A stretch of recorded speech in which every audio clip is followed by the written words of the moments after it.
Jess, welcome. It's that point, the open secret thing. We so often hear this in these kind of cases. You know, everybody thought something was... I mean, there are people, of course, will... You know, suspicion is not enough, or the fact that someone's a bit lively doesn't make them a, sex pest. But there was a lot here going on. People kept employing this man, despite some of those allegations or suggestions or rumours. Yeah, I mean... Why does that happen? Part of the problem in the Russell Brand case, putting aside the alleged sexual assaults, was the documentary listed, runners on shows having to go into the crowd and pick women out to take back to his hotel room. It's like something from like a sort of 1970s rock biopic. And that was just passed as if it was completely normal. Look, I think that we are talking about different eras, and I like to think that that wouldn't happen now, but there is still so much bowing down to the talent or the minister or people with power in a situation. It's, that people don't grope up. You don't grope someone who can sack you. You control and you sexually assault or you manipulate people that you can because you're more powerful than them. And it sounds, in this instance, like that may be what has happened.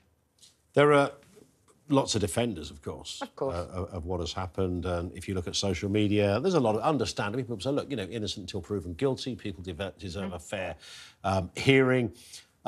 One of the more unpalatable ones that does come forward, and I don't think this should be lost on anyone, is this suggestion that, why did these women not come forward before?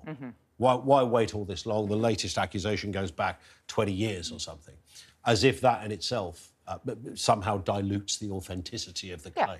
Now, I mean, I understand why people might say that, but for a start off, in two of the cases, certainly listed in the dispatches, the women did come forward. One went to a what we would call a sexual assault referral centre in the UK. It was actually in America, and there is accounts being shown of how she had the proper clinical tests to be done in cases of sexual assault. So she did, but she thought, if I come forward about this man, it will be so difficult because of his power and I don't want to put my family through that. Another went forward to his bosses and tried to do something about it a different way. So in lots of cases, but the reason women don't come forward, in our country at the moment, there is a 2% chance that if you say that you've been raped, that you will get a charge, not a conviction, but that the police will actually charge and you'll see the inside of a courtroom.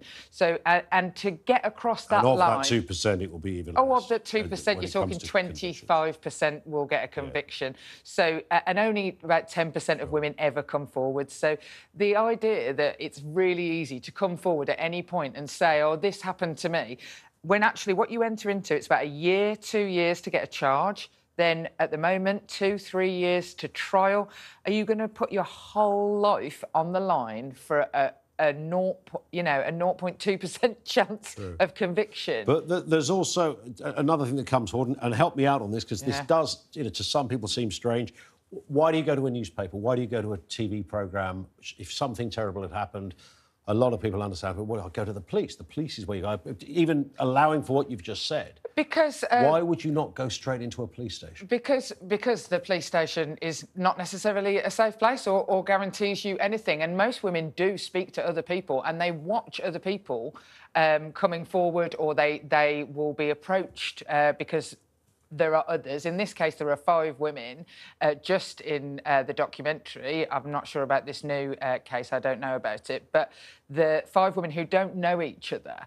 And you're sitting by and watching. You're watching while somebody whose whole currency is fame, and they're just getting away with it. And that is the reason. I mean, in the case of Harvey Weinstein, if it weren't for the public attention, he would never have been convicted.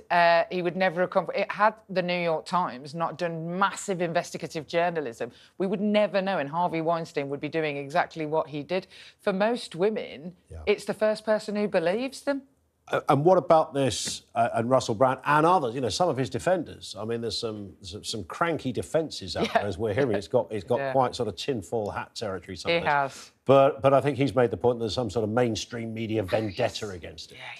I mean, I find it vanishingly unlikely that the so-called Illuminati that he seems to be referring to would be really bothered by, the fella off Big Brother's Big Mouth who played the Easter Bunny in Hop. I think that, the establishment have probably got bigger fish to fry.